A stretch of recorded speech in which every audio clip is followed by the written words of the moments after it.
Assalamualaikum warahmatullahi wabarakatuh. Baiklah, di sini saya akan menjelaskan tentang sikap dan perilaku yang engineer akan lakukan sebagai seorang engineer profesional dan bekerja pada sebuah perusahaan atau instansi terkait dengan semua materi yang ada. Sebelumnya, perkenalkan, nama saya Muhammad Diki Fadila, MPM G1D0 17059. Sebelumnya, kita harus mengetahui apa itu tentang etika profesi engineer, yang dimana etika profesi engineer sebagai seorang yang profesional di bidang keteknikan supaya tidak dapat merusak etika profesi diperhatikan. Sarana untuk mengatur profesi sebagai seorang profesional di bidangnya berupa kode etik profesi, di mana kode etik itu terbagi bermacam-macam. Yang pertama yaitu kode etik profesi memberikan pedoman bagi setiap anggota profesi tentang prinsip profesionalitas yang digariskan. Maksudnya bahwa dengan kode etik profesi, pelaksana profesi mampu mengetahui suatu hal yang boleh dia lakukan dan yang tidak boleh dilakukan. Baiklah, di sini saya akan menjelaskan sebuah kasus yang dimana yang diambil materi tentang kejujuran dan integritas.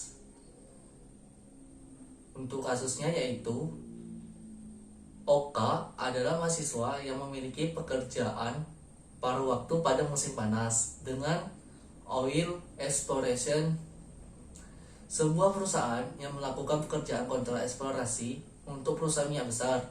Perusahaan mengebor, menguji, dan menulis laporan pada klien berdasarkan hasil tes.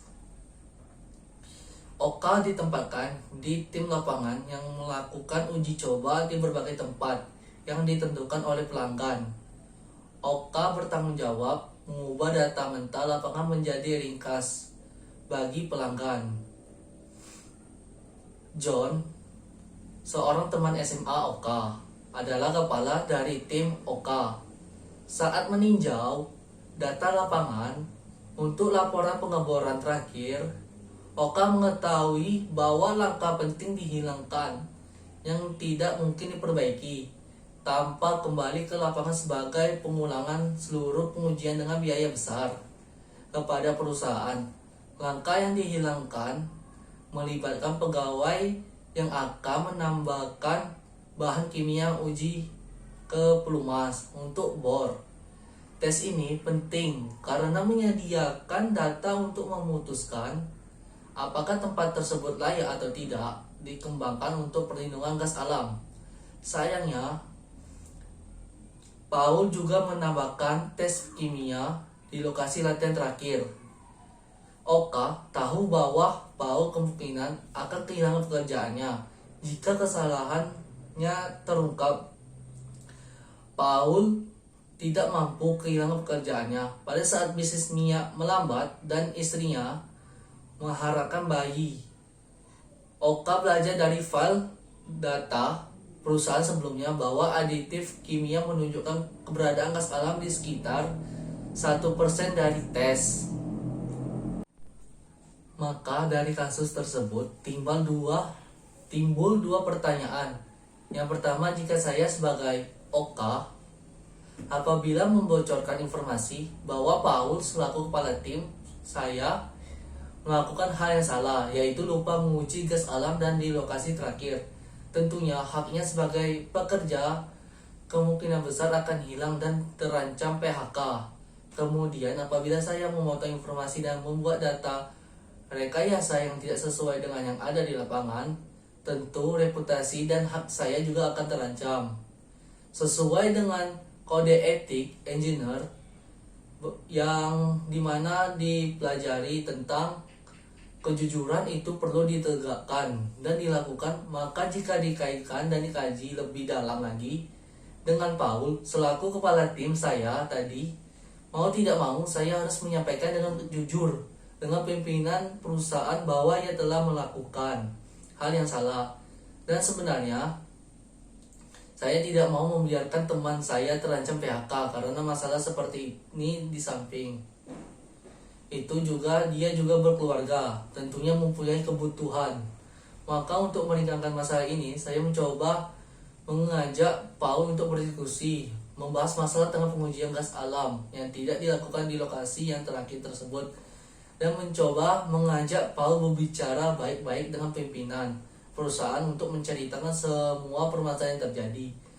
Mungkin saja ada perubahan serta permohonan maaf dari Paul diterima dan berjanji tidak mengulangi hal tersebut. Maka secara etika pun akan muncul di sini karena berani untuk bertanggung jawab dan mengambil resiko tersebut. Maka secara etika pun akan muncul di sini karena berani untuk bertanggung jawab dan mengambil risiko yang terjadi. Karena apabila permasalahan ini dibiarkan, lambat laun dan akan terungkap dengan sendirinya walaupun tidak disampaikan. Karena setahu saya, setiap perusahaan apapun itu pasti tentu ada evaluasi kerja, evaluasi kinerja pegawai. Jika hasil dari pembicaraan tersebut, pimpinan perusahaan mengatakan bahwa Paul terancam PHK, apa boleh buat? Karena kebijakan perusahaan pun perlu diutamakan. Lalu jika pimpinan perusahaan memperkenankan Paul untuk memperbaiki kesalahannya atau integritasnya, tentu akan menjadi kabar baik bagi dia dan keluarganya, serta berusaha untuk mawas diri agar kedepannya menjadi lebih baik lagi. Dapat ditinjau dalam kasus tersebut bahwa kejujuran itu sangat penting, baik dalam melakukan pekerjaan maupun hal yang lain. Akan tetapi kejujuran itu berpengaruh terhadap teman. Tentunya integritas akan menjadi taruhan. Dan itu saja dari saya tentang